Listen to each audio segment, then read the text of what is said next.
on 70 days of interviews being lost.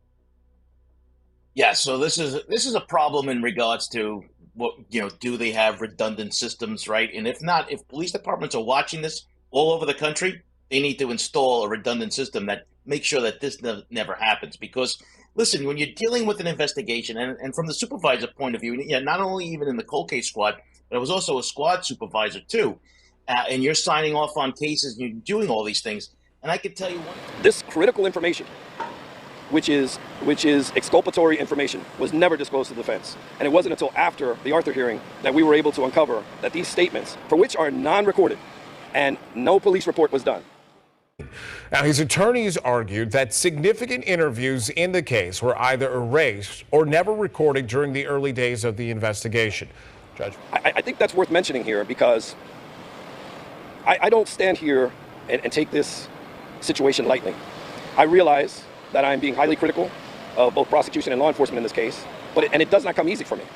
But I hold them to the highest standards, as we all expect our elected officials and our public servants to act. And my position is simple. Even held in the best of lights, with the best intentions, completely honest intentions, if you have 4 highly trained individuals getting a statement from, you record it. Otherwise, you're incredibly incompetent. And perhaps they should be fired for that reason. I would want police officers investigating a crime that I believe is incredibly important, especially one to me, to do their job appropriately and competently. And clearly, that's not done, and nothing's being said or done about it. And that's a big problem.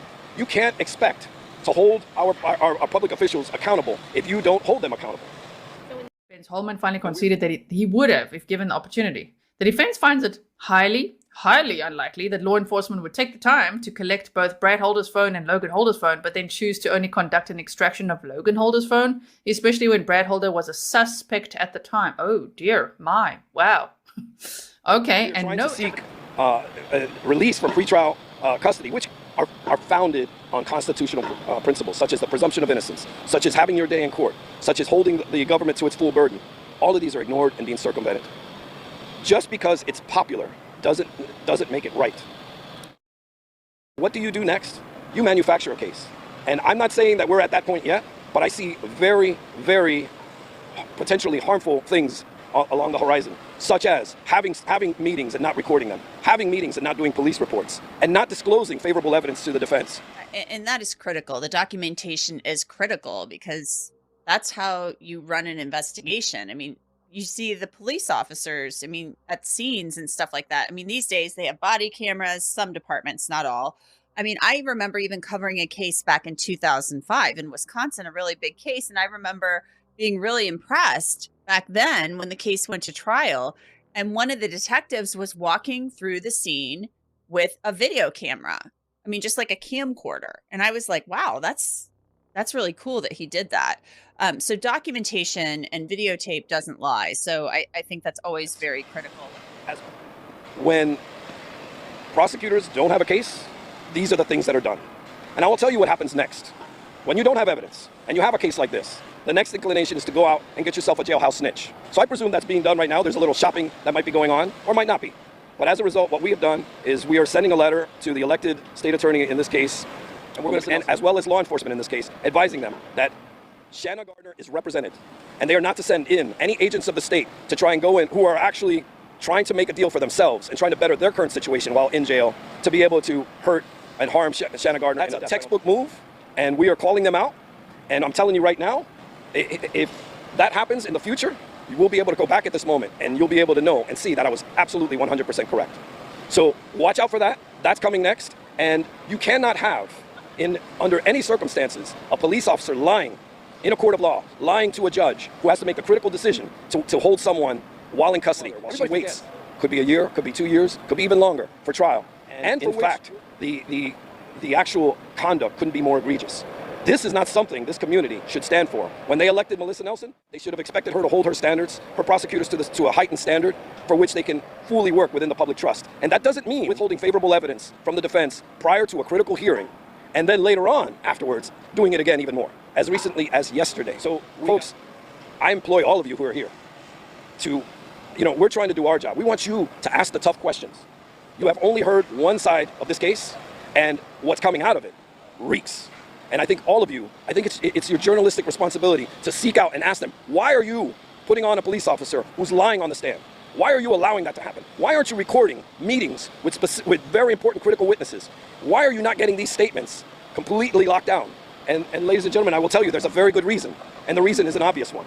So I would ask that all of you, and even those who are listening, to seek out and ask these questions and hold them to their level of professionalism. And I can tell you this, it gives me no pleasure to stand here and do this. None whatsoever. I hate it. Hate it with every part of my being.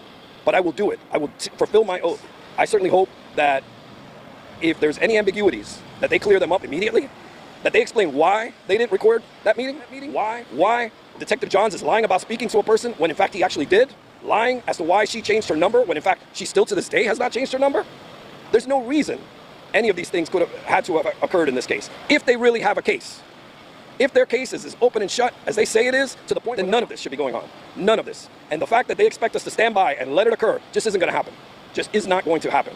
And I ask that all of you ask the tough questions. And by all means, if you want to ask me questions, I notice Mr. Mizrahi, he doesn't want to answer to his actions. So it is what it is. Perhaps he had another. The reality is you need to ask him these questions. And I think they owe the public answers, especially if they're putting on such type of evidence. So this is currently the list of missing evidence that the prosecution has not turned over to the defense includes the following. And we do love a list, so it just like wraps it all up for us. Video of Brad Holder's first interview, February 17th of 2017. Video of Logan Holder's interview from that same date. Data from Brad Holder's phone extraction. Video from Brad Holder's second interview. Audio taken from Brad Holder's second interview with law enforcement again. Any reports, notes, documents concerning or referring to Brad Holder's second interview at the Logansport police station. How are they not logging this either? Mimicked crime scene photo observed by Trooper Purdy on Brad Holder's social media page and images that Ryan Boucher sent to Trooper Winters. Notice that all of the missing items are related to third-party suspect Brad Holder. Also note that the prosecution is asking that the defense not be allowed to even mention the name Brad Holder during trial. Currently, the list of evidence that the prosecution failed to turn over to the defense until the defense requested the prosecution to turn it over, right, includes Todd Click letter and accompanying I would love to see that 85-page report. And the accompanying 85-page report. The prosecutor held on to this evidence for over 4 months until he knew the defense would learn of its existence. Multiple Elvis Fields interviews. Rod Abrams interviews. Multiple Johnny Messer interviews. Multiple Taylor Hornaday interviews. Ned Smith interview. Libby German phone dump. Ooh. That's a lot of stuff. That's a lot of stuff. Notice all the items A to G in paragraph 69 are related to third-party suspects and Odinism. Also note that the prosecution is asking that the defense not be allowed to even mention these third-party suspects or Odinism during trial. The evidence that the defense does have in its possession showcases that on multiple occasions, third-party suspect Brad Holder has changed his answer concerning a very basic question. How many times did he meet Abigail Williams?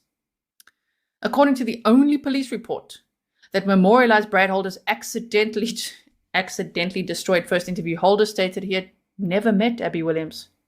That's so sus. My goodness. Rob says this cannot possibly be a fair trial. It really doesn't seem like it can be. This is so botched. Okay. So, at the time that he was first approached by law enforcement and asked that question how many times, common sense would dictate that the answer would be fresh in his mind, but he changed it from none to 7 years later, twice. If Brad Holder is in any way involved in the murders, as the defense believes the evidence strongly supports, then Brad Holder's claim, close in time to the murders, that he never met Abby Williams is understandable. Denying that he ever met Abby Williams could cause the police to take their attention off Holder. Wow. Yeah, there really was no viable excuse in terms of what the answer to that was. What do you guys think? I mean, we could go on and on. You can't, it's so much. There's 20 pages of this, as you can see. It makes sense that they're just going on about Todd Click's report, Brad Holder's, expanding on it. They're talking about this lost evidence, exculpatory evidence, and all of that, okay? As I say, yeah, there really was no viable excuse in terms of what the answer to that was. Okay, State Police Superintendent Doug Carter was aware that Brad Holder was a suspect. Even the top FBI agent in Indianapolis, Jay Abbott, was aware that Brad Holder was a suspect on February 17th of 2017. Logan Holder was not mentioned as a suspect in these emails. This begs the question, why would law enforcement take both Brad Holder's phone and Logan Holder's phone, but only extract data from Logan Holder's phone when he was not a suspect, but would not extract any data from Brad Holder's phone when he was a suspect. Additionally, the defense... there really was no viable excuse in terms of what the answer to that was. And I can tell you one thing that I preach, that the department preached all the time, is documentation, documentation, and documentation. Right? If it's not documented, it's never done. So here's the problem. Not every time did the detective write a report in a timely manner. And as you know as well as I do, the longer it goes, the worse that detective's memory gets. And that's why they can go back to a video and look at it again and then, dot their I's and cross their T's as like kind of like a fail-safe, like, oh, I have the video, I can always watch it. Well, that's not going to be possible now in this case. So they can't go back. So if reports weren't done on time, and that's a supervisor's job to make sure that it gets done on time, that's going to be some big issues. Specifically now, they're going to be not caught, but they're going to be on the stand, and they're going to have to now explain why something wasn't documented. Why didn't you write the report? Or when did you write the report? So, for instance, the time you write the report should be on it, right? So everything's electronic now. So if I did the interview on Monday and I don't write the report till Friday, that's documented on the actual form. This becomes an issue for police departments. That's why we strongly recommend through training, as soon as you're done, you want to take a quick break, I get it, but write it down before your memory fades. You got your notes, you got your, maybe a tape recorder, whatever it may be, but please document it. I think we're going to find out that some of this stuff wasn't documented on time in regards to this case. There really was no viable excuse in terms of what the answer to that was.